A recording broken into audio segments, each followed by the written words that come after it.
Hi hello வணக்கம். நான் உங்கள் நந்தகுமார் பேசுகிறேன். இன்றைக்கி திமுக 2024 பாராளுமன்ற தேர்தலை முன்னிட்டு மக்களுக்காக அவங்க அறிவிச்சிருக்கக்கூடிய வாக்குறுதிகளை பற்றி தான் பேசுகிறோம். இப்போ அவங்க 2021 சட்டசபை தேர்தல் வாக்குறுதிகள்லாம் நிறைவேற்றியதான் சொல்கிறாங்க. இப்போ அதை சொல்லி தான் வாக்கு கேட்குறாங்க. அதை பற்றி உங்கள் கருத்து? அவங்க பிரச்சாரத்தில் எல்லாத்தையுமே நிறைவேற்றிட்டோம் அப்படின்னு சொல்லி பேசிகிட்டு இருக்காங்க. ஆனால் நம்மக்கிட்ட நிறையா கேள்விகள் இருக்குது.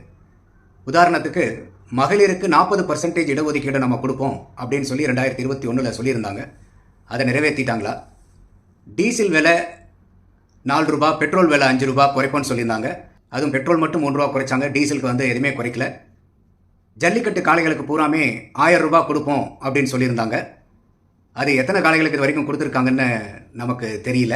எலக்ட்ரிசிட்டி பில் மாதத்துக்கு ஒரு தடவை பண்ணுவோம், இப்போ 2 மாதத்துக்கு இருக்கிறதுக்கு பதிலாக மாதத்துக்கு ஒரு தடவையாக அதை நிர்ணயிப்போம்னு சொன்னாங்க.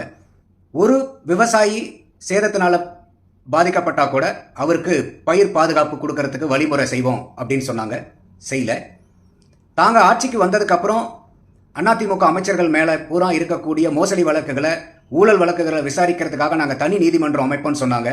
இது வரைக்கும் அமைச்ச மாதிரி தெரியல. ஜெயலலிதாவினுடைய சாவில் இருக்கக்கூடிய மர்மத்தை நாங்கள் வந்தால் தான் கண்டுபிடிக்க முடியும், வந்தால் கண்டுபிடிச்சே தீர்வுன்னு சொன்னாங்க. இத்தனை வருஷம் ஆச்சு, இன்னும் அதுக்கான முயற்சி எடுத்த மாதிரி தெரியல. கிராமப்புறங்களில் இருக்கக்கூடிய 1 லட்சம் மகளிர்களுக்கு தலா 50,000 ரூபாய் வட்டி இல்லா கடனாக கொடுக்குறேன்னு சொல்லியிருந்தாங்க. அதையும் கொடுத்த மாதிரி தெரியல. தனியார் நிறுவனத்தில் இருக்கக்கூடிய வேலை வாய்ப்புகளுக்கு தமிழர்களுக்கு 75% இடஒதுக்கீடு நாங்கள் வந்தால் கொடுப்போம். இது வரைக்கும் அதுக்குண்டான எந்த முயற்சியுமே எடுக்கல. கிராமப்புறங்களில் நகர்ப்புறங்களில் இருக்கக்கூடிய பட்டா சிட்டா இல்லாமல் இருக்கக்கூடிய மக்களுக்கு பட்டா வழிவகை செய்யப்படும்னாங்க.